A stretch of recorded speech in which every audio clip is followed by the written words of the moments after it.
Story Bellows is one of the founders, principals of what I think is probably one of the best smart city advisories in the country, Cityfi, and she is here to lead this panel. Let me make sure I get the title right. Community-Centered Approach to Smart Cities. The floor is yours. Thank you very much, Jason Whittet. Very much appreciated. I'm going to bring Jason everywhere with me. I am thrilled to be here and would really like to thank all of you for joining this session, and to the Smart Cities Expo crew for bringing us all here to the Javits Center this year. As Jason mentioned, my name is Story Bellows, and I'm a partner at Cityfi. We are a boutique consultancy helping companies, cities, and other organizations really realize innovation. We love to bring together creative partnerships. We love to dig into operational details. We believe that these are really critical to driving innovative solutions that are meeting some of our cities, our countries, our planet's biggest challenges. We work a lot in the mobility space, in the climate space, in the equity space, and the smart city space. And so I am really, really excited to be here with a couple of visionary leaders from the smart city space and sort of the how do we connect entrepreneurs and innovators to solving big problems. It's one of the topics that sort of guided my career, so I couldn't be happier than to be here with Sergio and Tyler. And I'm going to ask each of them to introduce themselves briefly, but I will give the quick highlights of Sergio Marrero, who is the managing director of Blue Ridge Labs, which is part of the Robin Hood Foundation here in New York City. And then Tyler Svitak, who is the executive director of the Colorado Smart Cities Alliance. And so, Sergio, if you could start just a little bit about who are you, who's Blue Ridge, what do you guys do? Awesome. Thank you so much, Story, for the warm introduction. So I'm Sergio Marrero, and the Robin Hood Foundation, for those that don't know, is one of the leading or largest philanthropy in New York that it has invested, been around for 30 years, has nothing to do with the trading app for the technologists in the room. We get that question quite a bit, but they fundraise and deploy more than $100 million every year to poverty-fighting organizations to make New York a more equitable place and beyond. The labs exist within Robin Hood, and we are I say we're the innovation lab, but we're the tinkerers, we're the builders. What we're doing is we're bringing together early stage tech founders to build solutions with community to solve some of these issues. So I always say, as I appreciate the visionary compliment, the real visionaries are the founders that we recruit, work with, and support.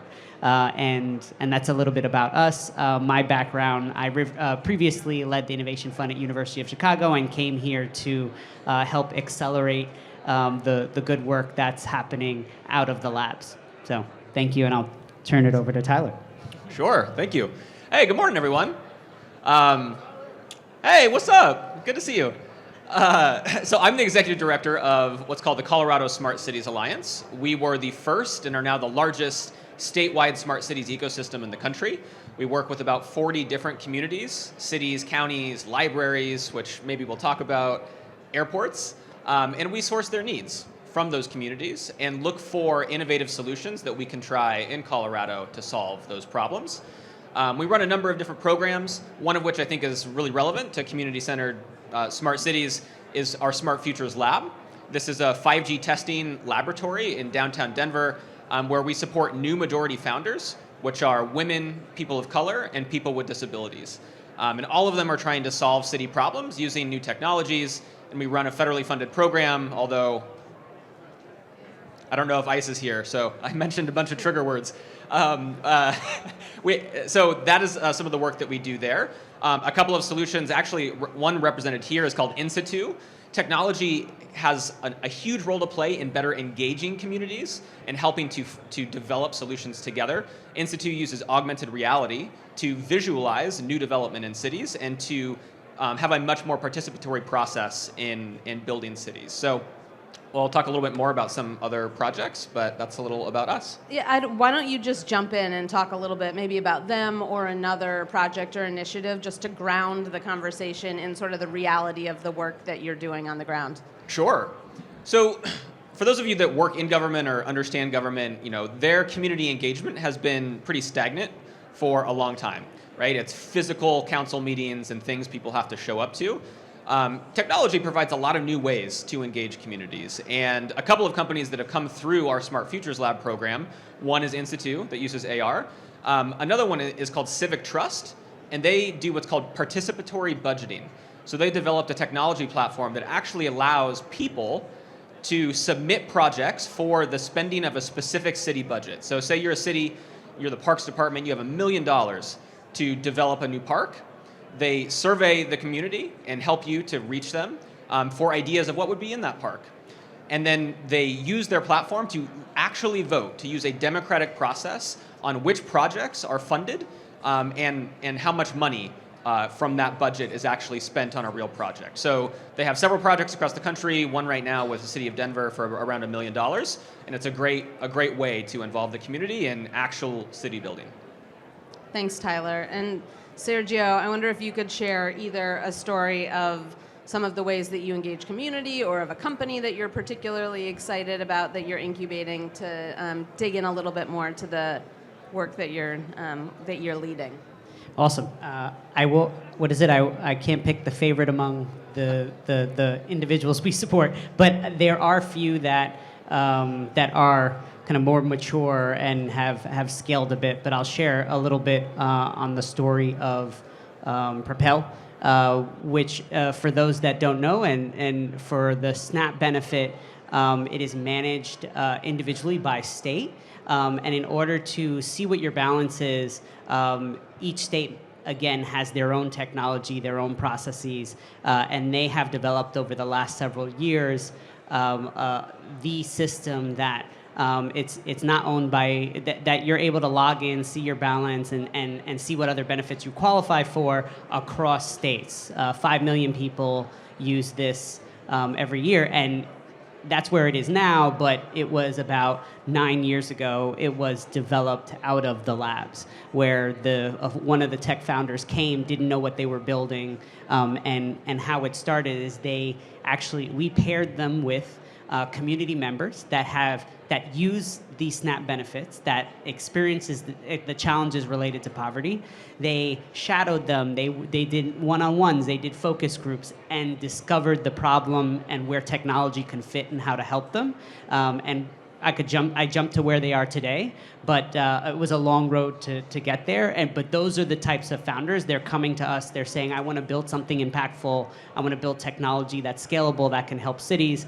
And we believe that the best way to do that is to do that with the community we aim to serve. And we call that group the Design Insight Group. And one of the things that why we wanted to come today is not only to share some of the work we're doing, but we're also looking for other government agencies and other organizations that are looking to engage with our group, and happy to share more about that afterwards as well. So, awesome. I think we are in an age where there is such low trust in institutions, particularly government institutions. And we're now seeing that same level of low trust or mistrust in technology. Tyler, you are often working with both of those groups to try to address challenges in communities.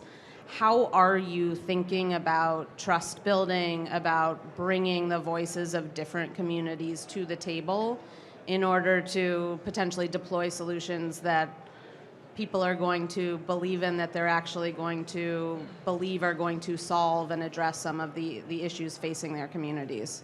Sure. It's a big question. Actually, I'm going to reference some research in my answer to queue it up. So SAN Technologies, one of the partners that's here, just published some really interesting research on people's opinion of AI in smart cities, like that specific topic. And let me see if I can get the numbers right. 67.8% of people in the 2,000 people surveyed said that AI could be a huge benefit to their local government and believed that they should be looking at how to use it.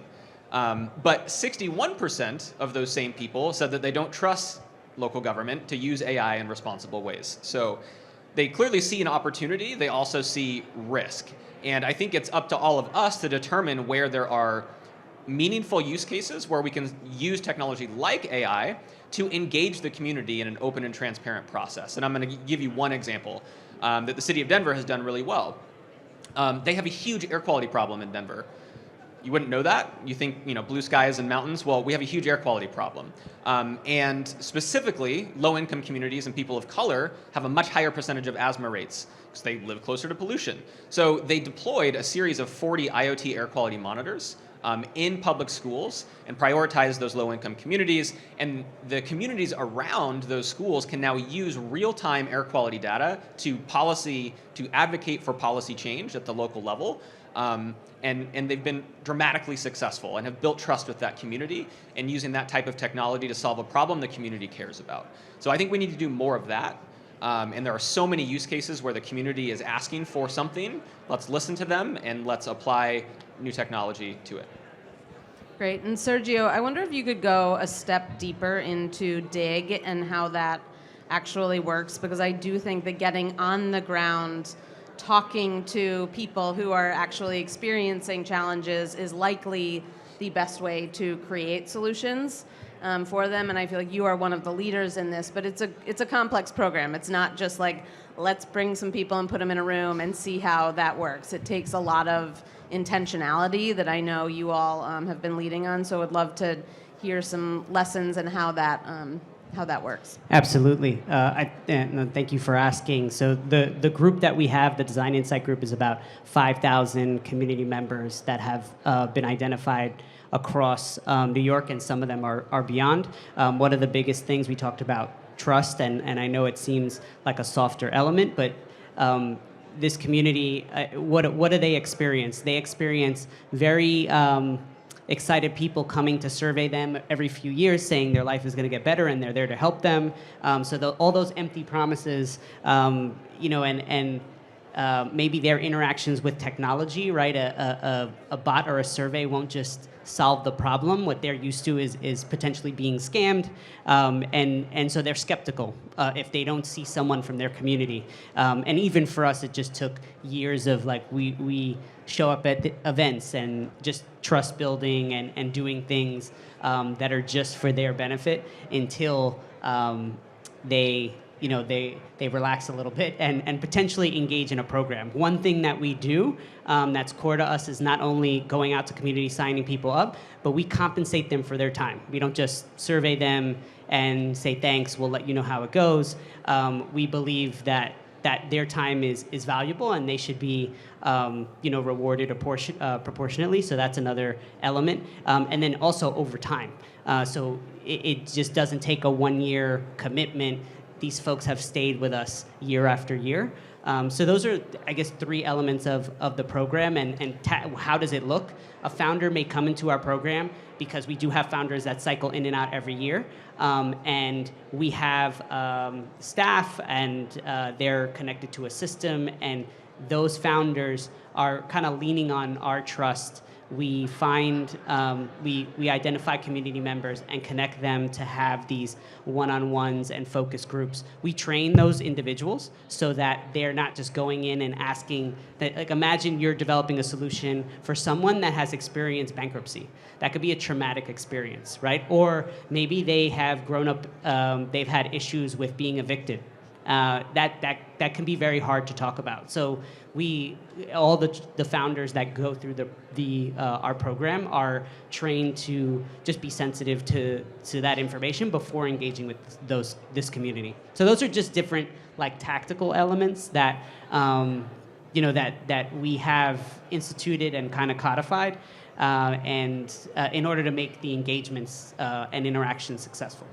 Yeah, I feel like that trust is so key too. Like that you guys can't throw just anybody in front of those individuals. What does that screening process look like for folks like outside? I know you said that there are groups outside of just your founders sometimes who come in and have seen the benefit thankfully, of engaging community, but how do you make sure it's not just like a check the box activity? Yeah, that's a good question. So at least all the coordinators, every founder that has come through the program, we have interviewed and talked about. Every organization. So we recently had one LIC, government, Long Island City, and they have a development and they wanted to engage community. In talking with them, we just want to make sure that the project is to benefit the greater well-being of communities in need, disenfranchised communities, and so that's like a requirement. And we really vetting the coordinators is the first thing we do to make sure we're mission aligned. And sometimes we don't get it right, so it's just being honest about that. And one thing that we do, we have defined, we call it a bill of rights for the DIG member, to tell them that they know when they engage in any engagement with anybody else, even though they're being compensated, for any reason they can walk away, they can end the conversation, because we know this is that's part of the trust building. So. Tyler, you were going to jump in. Sure, yeah. I think if you want the community to be involved, ask why they're not today. What are the barriers that are limiting them from participating in something that clearly affects them? And one example of this is like, why are more people of color and women not starting technology companies? Well, there are many issues to that, but one of the problems is that these accelerators out there, they require you to basically quit your job for 6 to 10 weeks, right? If you have children or you're working multiple jobs, you can't do that. And so we've tried to intentionally develop a program that's 6 months long and is free. And on our next iteration, we're looking at compensating them and also providing daycare. And so these are the types of things, like, you need to be intentional about overcoming the barriers that these community members you want to be involved, why aren't they involved in the first place? And if you're not doing that, you're not really trying, in my very strong opinion. And so you need to change something. And we're trying to see what works and would love to share that. I want to come back to you, Tyler. We talked about like bringing different individuals' views together. You get to bring different municipalities together all the time, which we work a lot in messy, multi-stakeholder environments. It is not always the most streamlined process. How are you all engaging with the different cities to come together to meet the market, which obviously Market Solutions want to be viable in multiple cities, so it's critical, but it's not easy. Yeah, I get to work with a lot of communities. And what I often say is we're a coalition of the willing, right? We have no authority over what our governments do. But if they're at the table and they have a problem and they're willing to try something, then we can work with them. And so I don't have to deal with as many politics as if I worked in a city government or in a state government.